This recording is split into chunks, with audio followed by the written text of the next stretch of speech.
சிவாய. வணக்கம். நான் ஜோதிடர் மகேஷ்ஜி பேசுகிறேன். இதோ உங்கள் குலதெய்வம்.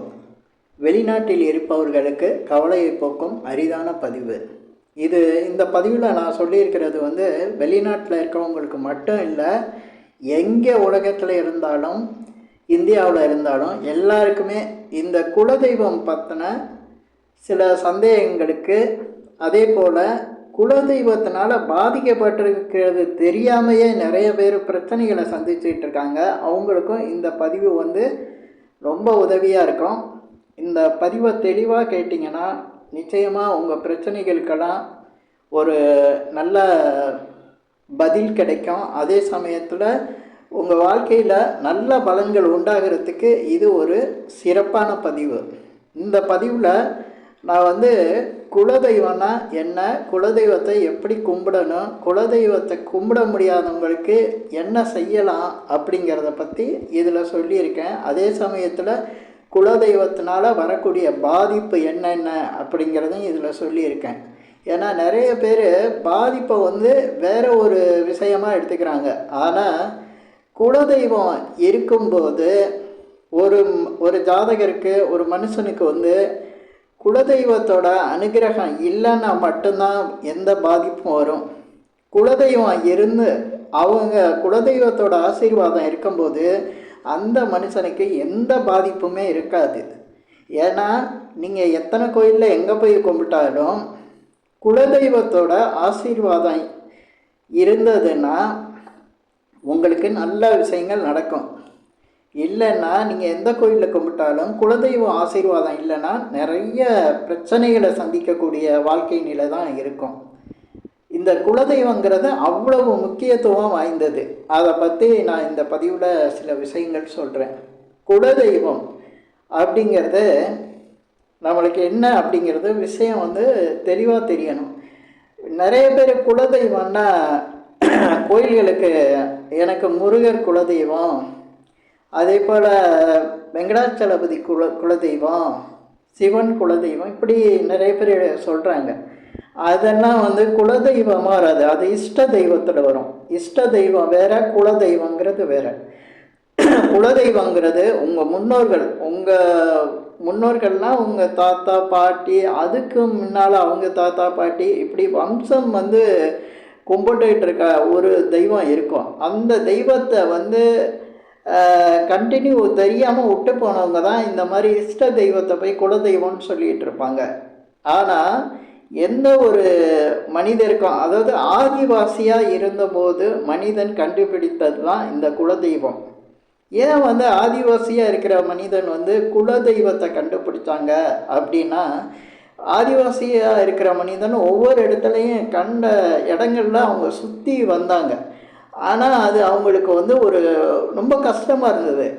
அப்போ அவங்க ஒரு நிலையான இடத்த பிடிச்சு அந்த இடத்துல நிலையாக நம்ம வாழணும் அப்படிங்கிறதுக்காக ஒரு இடத்த அவங்க தேர்ந்தெடுத்தாங்க. இப்படி கூட்டமாக தனித்தனியாக ஒவ்வொரு குரூப்பும் ஒவ்வொரு இடத்துல ஒவ்வொரு குடியிருப்புகளை உருவாக்கி அவங்க வாழ்ந்தாங்க. அந்த குடியிருப்புகள் இருக்கிற இடத்துல அந்த கூட்டத்தில் இருந்தவங்களில் வயதானவங்க இறந்து போனவங்களை அவங்க கடவுளாக நினச்சி கும்பிட ஆரம்பித்தாங்க. அது குடியிருப்புகள்கிட்ட உருவானது. அந்த குடியிருப்புகள்கிட்ட உருவானது அவங்க குலத்தோட தெய்வமாக உருவானது. இப்படி தான் குலதெய்வங்கள் ஆதிவாசி மனிதன்கிட்ட இருந்தே உருவானது. குலதெய்வ பழக்கம் எல்லா மனித பிறப்புக்கும் குலதெய்வம்னு ஒன்று இருக்கும். அந்த குலதெய்வம் வம்சமாக வந்துட்டுருக்கோம். அதில் சின்ன சின்ன மாற்றம் வரும். ஆனால் பெரும்பாலும் குலதெய்வங்கிறது காவல் தெய்வம்னு சொல்லுவாங்க. எல்லாத்தையும் காத்துக்கிட்டு இருக்கிற தெய்வம். காவல் தெய்வம்னா செக்யூரிட்டி மாதிரி நினைக்க வேணாம். காவல் தெய்வங்கிறது அவங்கள காத்துக்கிட்டு இருக்க தெய்வம். அவங்க ஆத்மாவாக காத்துக்கிட்டு இருப்பாங்க.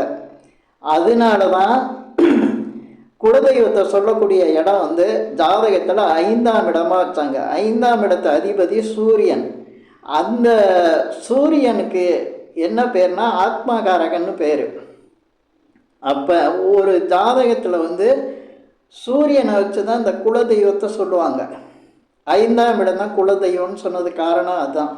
ஒவ்வொரு குலத்துக்கும் ஒரு ஆத்மா வந்து இருக்கும். அந்த ஆத்மா தான் குலதெய்வம். அதை தான் வந்து எல்லோரும் கும்பிடணும். இப்போ குலதெய்வம் இல்லை, அவங்களுக்கு வந்து குலதெய்வத்தோட ஆசீர்வாதமே இல்லாத குடும்பங்கள்லாம் எப்படி இருக்கும் அப்படின்னு பார்த்தீங்கன்னா, நான் இதில் கொஞ்சம் ஷார்ட்டாக தான் சொல்லிட்டு வரேன். முதல்ல வந்து திருமண விஷயத்தில் பிரச்சனையாக இருக்கும். அதே போல் அவங்க வாழ்க்கை தரம் ரொம்ப கம்மியாக குறைச்சிருக்கும். அதே போல் குழந்தை பிரச்சனை இருக்கும். வாழ்க்கையில் வந்து முன்னேற்றம் இருக்காது, அதாவது வசதி வாய்ப்புகள் இல்லாமல் இருக்கும். அதே போல் கல்வி நிலை இந்த மாதிரி எது எது வந்து நல்லதை செய்வோம், ஒரு மனித வாழ்க்கைக்கு எது எது அவனுக்கு உயர்ந்த நிலையை கொடுக்குமோ அது எல்லாத்தையும் வந்து கட் பண்ணும். பெரும்பாலும் திருமண வாழ்க்கை, குழந்தை பிரச்சனை, அதே போல் சொந்த வீடு இல்லாமல் பண்ணுறது, இப்படி சிலருக்கு வந்து கடுமையான நோய்களை கொடுத்துரும்.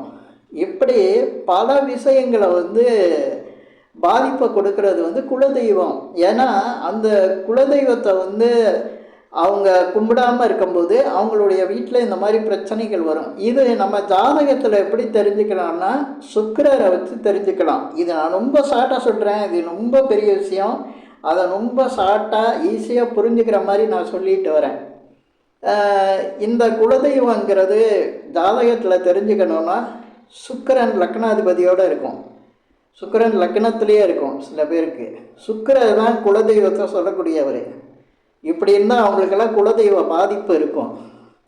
அதே மாதிரி சுக்கிரன் ஆட்சி பெற்றிருக்கிறது, சுக்கிரன் நீசம் பெற்றிருக்கிறது, சுக்கிரன் உச்சம் பெற்று இருக்கிறது. சுக்கிரன் உச்சம், சுக்கிரன் நீசம், சுக்கிரன் ஆட்சி, லக்னத்தில் சுக்கிரன் இருக்கிறது, லக்னாதிபதியோடு சுக்கிரன் சேர்ந்து இருக்கிறது. இந்த மாதிரி இருக்க. அதே போல் சுக்கிரன் நட்சத்திரத்தில் பிறக்கிறவங்களுக்கு இதெல்லாம் வந்து குலதெய்வத்தோட பாதிப்பை சொல்லக்கூடியது. இந்த மாதிரி ஜாதகத்தில் இருக்கவங்களுக்கெல்லாம் நான் சொன்ன இந்த பாதிப்புகள் நிச்சயமாக இருக்கும். திருமணம் பாதிக்கப்படும், திருமண விஷயங்கள் ரொம்ப பிரச்சனையை கொடுக்கும், குழந்தை இல்லாமல் இருக்கும், குழந்தை பிறப்பு தாமதப்படுத்தும், குழந்தையே இல்லாமல் இருக்கும், பிறந்த குழந்தைக்கு வந்து பாதிப்புகள் அதிகமாக இருக்கும். ஏன் குழந்தை பிறந்ததுங்கிற அந்த அளவுக்கு கவலையை கொடுக்கும். இப்படி அதே போல் எந்த விஷயத்துலையும் வந்து ஒரு தடையை கொடுக்கும், கல்வி தடையை கொடுக்கும். இது மாதிரி வேலை சரியாக அமையாது. அதே போல் வசதி வாய்ப்புகள் இல்லாமல் போகும். சிலருக்கு சில விஷயங்கள் கொடுத்துருக்கோம், ஆனால் மேஜராக ஏதாவது ஒரு பெரிய விஷயத்தை பிடிச்சிரும். அந்த விஷயத்தில் தான் அவங்க வாழ்க்கையே வந்து ரொம்ப கவலையாக இருப்பாங்க. இந்த மாதிரி பாதிப்பை கொடுக்கறதெல்லாம் பார்த்திங்கன்னா குலதெய்வத்தோட ஆசீர்வாதம் இல்லாதது தான். இப்போ இந்த குலதெய்வத்தோட ஆசீர்வாதம் இல்லாததுக்கு அதை எப்படி சரி பண்ணுறது? இப்போ குலதெய்வம் எங்களுக்கு தெரியாது, எங்களுக்கு எங்கள் முன்னோர்கள் சொல்லிக் கொடுக்கல, எங்கள் அப்பா அம்மா சொல்லிக் கொடுக்கல, எங்கள் தாத்தா சொல்லிக் கொடுக்கல, எது எங்கள் குலதெய்வம்னு எங்களுக்கு தெரியல, நாங்கள் எப்படி போய் கும்பிடுவோம்? அதே சமயத்தில் நான் வந்து வெளிநாட்டுக்கு வந்துட்டேன், வெளி மாநிலத்துக்கு வந்துட்டேன், நாங்கள் ஒரு 3 தலைமுறையாகவே வெளிநாட்டில் இருக்கோம், எங்களுக்கு குலதெய்வமே தெரியலை, ஆனால் எங்கள் குலதெய்வத்தை கும்பிடாமல் எங்கள் வீட்டில் நீங்கள் சொல்கிற பாதிப்பெல்லாம் இருக்குது. இப்போ இந்த பதிவில் சொன்ன மாதிரியே எங்கள் வீட்டிலலாம் இருக்குது. அதே போல் இந்த குலதெய்வத்தை கும்பிட்டா சரியாகும்னு சொல்கிறீங்க, நாங்கள் இதை எப்படி கண்டுபிடிக்கிறது அப்படிங்கிறதுக்கு நான் இதில் வந்து ஒரு சுலபமான ஈஸியான வழியை சொல்லி கொடுக்குறேன். அதை நீங்கள் செஞ்சீங்கன்னா நிச்சயமாக உங்களுக்கே புரிய ஆரம்பிச்சிடும். இது தெரியும் உங்களுடைய வளர்ச்சி அதுக்கப்புறம் வேறு மாதிரி இருக்கும், வேறு வளர்ச்சியில் ஒரு பெரிய முன்னேற்றம் வரும். பாதிப்புகள் இருக்கிற பாதிப்புகளில் வந்து கொஞ்சம் குறைய ஆரம்பிக்கும், உங்களுக்கே புரிய ஆரம்பிக்கும். இதெல்லாம் வந்து இந்த உணர்வுபூர்வமாக இவ்வளோ கரெக்டாக வந்து நான் இதை எடுத்து கொடுக்குறேன்னா இந்த குலதெய்வ பாதிப்புனால் பாதிக்கப்பட்ட எனக்கு இந்த விஷயத்தை வந்து கண்டுபிடிக்கிறதுக்கு எவ்வளோ ஆர்வமாக எத்தனை பேர்கிட்ட கேட்டு அதில் எது சரியாக வந்துதோ நல்ல பலன் கொடுக்குதோ. ஏன்னா பலன் கொடுக்காத விஷயத்தை செஞ்சு எந்த பிரயோஜனமும் கிடையாது. பலன் கொடுக்குற ஒரு விஷயம் அதுவும் சரியான ஒரு விஷயமா இருக்கணும். அப்படிங்கிறதுக்காக தான் நான் பயன்படுத்துகிற ஒரு விஷயத்த உங்களுக்கு நான் எல்லாருக்கும் சொல்லி கொடுக்குறேன். ஏன்னா சில பேர் வந்து நாங்கள் வெளி இடங்களில் இருக்கோம், நீங்கள் குலதெய்வத்தை சொன்னால் கூட எங்களால் போக முடியாத சூழ்நிலை இருக்கும்பாங்க. அதுக்கெல்லாம் கவலையப்பட வேண்டியதில்லை. அதுக்கும் சேர்த்து தான் நான் இதில் இந்த பதிவில் ஒரு விஷயத்தை சொல்லி கொடுக்குறேன். இப்போ குலதெய்வம் அப்படிங்கிறது கண்டுபிடிச்சது இங்கன்னா குடியிருப்புகள்னு சொல்லியிருக்கேன். குடி, நீங்கள் எந்த குடின்னு தான் கேட்பாங்க. முதல்லலாம் எந்த குலம் எந்த ஜாதின்னு கேட்க மாட்டாங்க, நீங்கள் எந்த குடின்னு தான் கேட்பாங்க. குடினாவே குலம் ஜாதி தான். அந்த மாதிரி அதில் வந்து யார் கடவுளை கும்பிட்டாங்களோ அதுதான் குலதெய்வம். இப்போ குடி அப்படின்னா நம்ம குடியிருப்பதானே சொல்கிறோம். நீங்கள் எந்த இடத்துல குடியிருக்கீங்களோ, இப்போ ஒரு வீட்டில் குடியிருக்கீங்கன்னா அந்த வீட்டோட தலைவாசல் நிலப்படின்னு சொல்லுவோம்ல. முதல்ல வந்து ஒரு வீடு கட்டினா முதல்ல வைக்கிறது நிலை வைப்பாங்க. அங்கே நிலைச்சி நிற்கணுங்கிறதுக்காக தான், நல்லா இருக்கணுங்கிறதுக்காக முதல்ல நிலைப்படி வச்சு அதுக்கு பூஜையெல்லாம் பண்ணுவோம். ஆனால் அன்றைக்கி பண்ணுற பூஜையோடு அந்த நிலப்படியை விட்டுருவாங்க. அப்புறம் வீட்டுக்குள்ளே கொண்டு போய் சாமி படத்தெல்லாம் வச்சு கும்பிட்டுட்டு இருப்பாங்க. ஆனால் முதல்ல உள்ளது அந்த குலதெய்வம் யார் அப்படின்னா அந்த நிலைப்படி தான், அந்த நிலை வாசல் தான், அந்த நிலை கதவு தான். முதல்ல இருக்க ஒரு வீட்டுக்குள்ளே நுழைகிறோம்னா நம்மளை அந்த வீட்டில் வச்சு காப்பாற்றுறது அந்த நிலைவாசல், அந்த நிலை கதவு தான். அதுதான் காவல் தெய்வமாக அந்த வீட்டுக்கு இருக்கும். அதுவே தான் உங்கள் குலதெய்வம். அதை நீங்கள் உங்கள் குலதெய்வமாக நினச்சி நல்ல அந்த கதவை சுத்தப்படுத்தி அந்த நிலையை நல்ல தினந்தோறும் அதை வந்து சுத்தப்படுத்தி அதில் வேறு ஏதாவது பேப்பர்லாம் ஒட்டாமல் வேறு சாமி படத்தெல்லாம் கொண்டு போய் வைக்காமல் வேறு விஷயங்கள்லாம் அதில் செய்யாமல் சுத்தமாக அந்த கதவு நிலைப்படியை வச்சு அதுக்கு டெய்லி வந்து தூபம் போடலாட்டியும் ஊதுபத்தியாவது காட்டி குலதெய்வத்தை நினச்சி அதை கும்பிட்டுட்டு வரவங்களுக்கு குலதெய்வத்தோட ஆசீர்வாதம் கிடைக்க ஆரம்பிச்சிடும். அவங்களுடைய வாழ்க்கையில் இருக்க பல பிரச்சனைகள் விலக ஆரம்பிச்சிடும். அது வந்து திருமண தடையோ இல்லை கல்வி தடையோ இல்லை அவங்களுக்கு பொருளாதார தடையோ இல்லை நோய் இந்த மாதிரி ஏதாவது பிரச்சனையோ எந்த விஷயமோ அவங்கள்ட்ட இருந்து கொஞ்சம் கொஞ்சமாக விலக ஆரம்பிக்கும்.